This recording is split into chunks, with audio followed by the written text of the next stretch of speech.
permanent observer of the Observer State of Palestine, for his statement. I now give the floor to the representative of Israel. Madam President, let me begin by congratulating the delegation of the United States, led by Her Excellency Ambassador DeCarlo, for their leadership of the Security Council this month. I also want to thank the United States, and especially Secretary of State John Kerry, for their leadership and dedication to the peace process and for their efforts to resume the peace talks. Israel is committed to peace and welcomes the opportunity to resume direct negotiations. Israel faces many strategic challenges, but it is nonetheless willing to take risks to bring about an end to the conflict. Madam President, Abraham Lincoln said, and I quote, "You cannot escape the responsibility of tomorrow by evading it today." In this, the year 2013, you simply cannot say that you did not see, you did not hear, or you did not know. As we speak, the Middle East is in flames. Millions of people have taken to the streets, demanding better lives, better economies, and greater opportunities. The facade of the so-called Arab Spring has fallen away. In its place, there remains the bloodshed, repression, chaos, and instability that have long defined the region. This Council must not be divided in denouncing those nations, groups, and individuals that distance us from peace by amassing dangerous weapons, using terror to further their ideology, or murdering innocent people. The world is watching and waiting to see what this Council will do. The decisions, or as is sometimes the case, indecisions, made in this hall will shape the world that we pass on to our children and grandchildren. Your responsibility is here and now. Madam President, I want to take this opportunity to thank the Security Council for extending the UN Disengagement Observer Force mandate for another 6 months. The UN troops deployed in the region have faced daunting challenges. I also want to thank the Secretary General and Mr. Lassus and the states that have stepped forward to maintain the UN's strategic presence. The stories that emerged from Syria have shocked the world. At this very moment, men, women, and children are being tortured and murdered by the brutal Assad regime. Under this regime, iron-fisted repression has been the rule of the thumb for the Syrian people. It is time to hold Bashar al-Assad accountable for his crimes. 100,000 people have been slaughtered, and there's no end in sight. The violence that has shaken Syria is sending shockwaves through our region. For 2 years, Israelis have lived with a war that threatens to spill over into their backyards. Mortar shells are raining down on our communities, and Syrian tanks and armored vehicles have violated the buffer zone in defiance of the 1974 Separation of Forces Agreement. Israel has shown maximum restraint and has no intention of interfering in the Syrian conflict. But we will not allow our citizens to be the ongoing victims of attacks. If provocations by the Syrian government continue, Israel will have no choice but to respond accordingly. The situation on Israel's northern border is precarious. I have said it before, and I'll say it again. Assad has chemical weapons, and he has proven that he is willing to do anything to cling to power. The situation is made all the more dangerous by the fact that Assad has received advanced weapons systems that Israel simply cannot allow. We cannot allow these weapons of this nature to fall into the hands of terrorist groups like Hezbollah. Madam President, Assad's accomplice, Hezbollah's leader, Hassan Nasrallah, has also literally been getting away with murder in the Middle East. For years, we've heard members of the international community, including members of this council, argue that Hezbollah is a stabilizing force in Lebanon. They insisted that Hezbollah is a political party representing the best interests of Lebanese people. And they accepted the fact that Hezbollah has its own private army and in using it to hold Lebanon hostage. I suppose these same countries believe that Nasrallah was simply thinking of the best interests of the Lebanese people when he sent this army to kill his Arab brothers and sisters in Syria.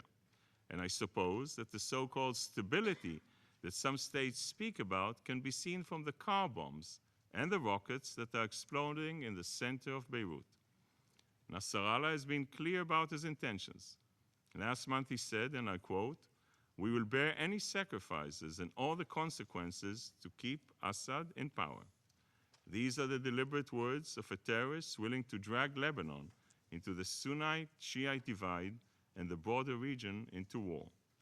Despite all this, some states continue to argue that there is a difference between Hezbollah's political and military wings. This is like trying to distinguish between your right hand and your left hand. Surprise, surprise. No matter how you look at it, they're both attached to the same body. Madam President, yesterday the European Union agreed to label the military wing of Hezbollah a terrorist organization.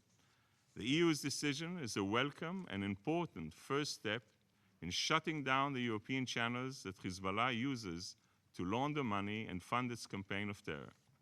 For decades, Hezbollah has murdered countless of innocent people from Africa to South America and from Asia to Europe.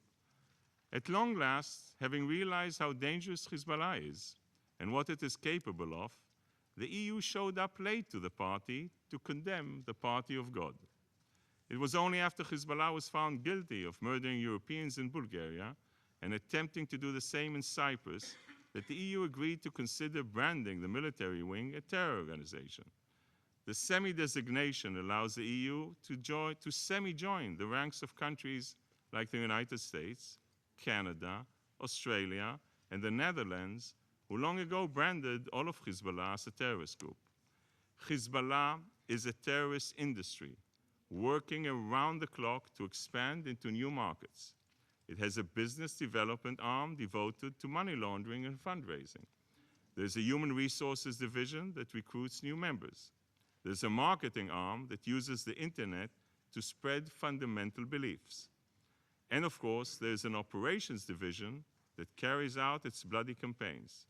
The organization is as sophisticated as it is interconnected. Any attempt to distinguish between Hezbollah military wing and political wing, while politically convenient, is entirely impractical. The political wing raises the money to fund the military wing's terror activities. Not even the great Houdini could pull off an illusion that there is a difference between those two groups. Europe took a significant step in the right direction, but it must go one step further and demonstrate its unequivocal condemnation of terror. In doing so, it will prevent more innocent people from dying, it will bring justice to the victims of terror, and will put a murderous group completely out of business. Madam President, there are brave decisions that need to be made, but as the saying goes, timing is everything. While the United States has been working to bring the parties back to the negotiation table, the EU prefers to table harmful and divisive measures. Instead of setting a course towards peace, the EU is steering the Palestinians in the wrong direction. Direct negotiations, and only direct negotiations, are the only way forward. Madam President, for years the naysayers said that the sanctions imposed on Iran would have no effect. They said that the sanctions were counterproductive and they would do nothing but foster anti-Western sentiment. Surprise, surprise, after years of crippling sanctions, when the people of Iran went to the polls last month, they wanted change. From the marketplaces of Tehran to the mosques of Qom, millions of people demanded the chance to have a better life. Many in the international community hoped that the elections would bring about a new leader who would draw Iran back from the brink of self-ruin. Yet for all the wishful thinking, the facts on the ground tell a different story. Ayatollah Khamenei pre-screened every presidential candidate and removed anyone that he considered too anti-establishment, too free-thinking, or too female. Rouhani may have been given a starring role in the charade of Iranian democracy, but Khamenei remains its choreographer, director, and executive producer. The international community must judge Rouhani not by his words, but by his actions. And the reality on the ground is that Rouhani plans to put thousands of boots on the ground in Syria, And I suppose if you consider that these troops may only kill a moderate amount of people, then Rouhani could be considered a moderate leader. If Rouhani hasn't changed Iran's policy towards Syria, why should you delude yourself into thinking that he will change its policy on Iran's nuclear weapons program? Even with a new conductor, Iran's nuclear weapons program continues to advance at the speed of an express train. In contrast, the international community efforts are moving at the pace of a local train, pausing at every stop for some nations to get off and some nations to get on. Iran's nuclear program remains the single greatest threat, not just to the Middle East, but to the entire world. This Council and every member of the international community must take action. The sanctions are working, but they're not enough. You must increase pressure on Iran until it stops all enrichment, removes all enriched material, and closes its illegal facility in Qom, and ends its support for terrorism. Madam President, the Middle East debates are opened each month, like today, with a detailed report of all of Israel's alleged infractions. Without fail, there are two distinct features about these accounts. They're very long, and they're mostly wrong. Month after month, these reports provide every nuance and every detail about every balcony in Judea and Samaria. It is no coincidence that they fail to address the thousands of attacks by Palestinians against Israeli men, women, and children. Apparently, Israeli security concerns are for little concern to some in this chamber. The report that we just heard this morning are one-sided and short-sighted. Listening to some of these reports, one would get the impression that the Palestinians arrested by the IDF are saints. Let me be clear, these are not Mama Teresas. The Israeli security forces are critical to ensuring security and stability in the region. And with respect to the rule of law that my colleague just mentioned, the only thing that the Palestinians should be commended on are their innovations in architecture. They seem to have patented on the words first prison with a revolving door. By divine intervention, everyone that they arrest escapes miraculously the next day. Why hasn't this council heard that Palestinian terror attacks doubled between 2011 and 2012?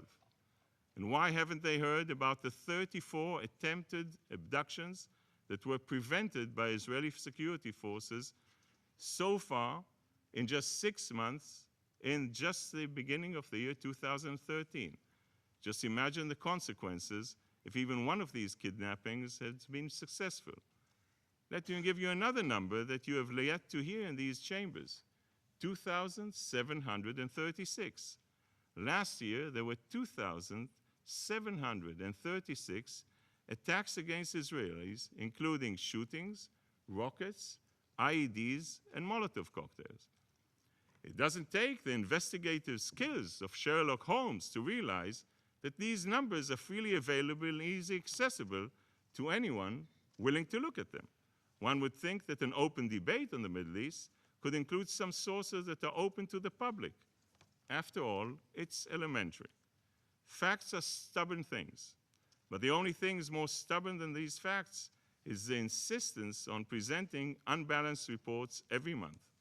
Instead of receiving reports that cloud the situation, it's time for this council to hear reports that clarify the situation. True friends of the Palestinians should remind them that the Palestinian state will only be built through direct negotiations and hard work. Israel is committed to the peace process and looks forward to resuming direct negotiations with the Palestinian Authority.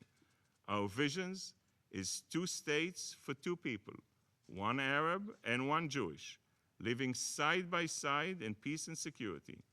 Israel has made peace with Egypt, and we have made peace with Jordan.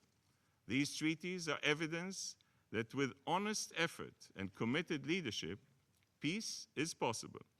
But peace requires leaders who will reject terror and embrace partnership, leaders who oppose incitement and promote tolerance, leaders who will raise their people up rather than tear Israel down. Madam President, as we speak, an earthquake is shaking the Middle East to its core. It is rattling the political structures and institutions that have held the region stagnant for decades. The aftershocks of this earthquake are being felt throughout the world. The tremors of truth have penetrated this room.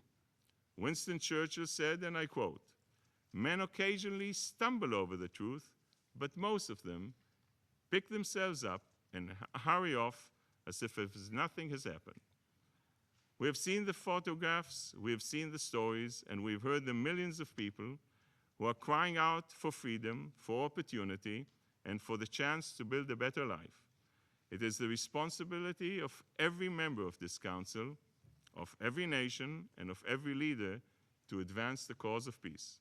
There will always be a reason to wait or to delay, but the time to act is now. It is time to condemn terror, to denounce tyranny, and to stand up for the millions of people whose lives hang in the balance. Thank you, Madam President. I thank the representative of Israel for his statement. I now give the floor to members of the Security Council. I give the floor to the representative of Togo. Madame la Présidente,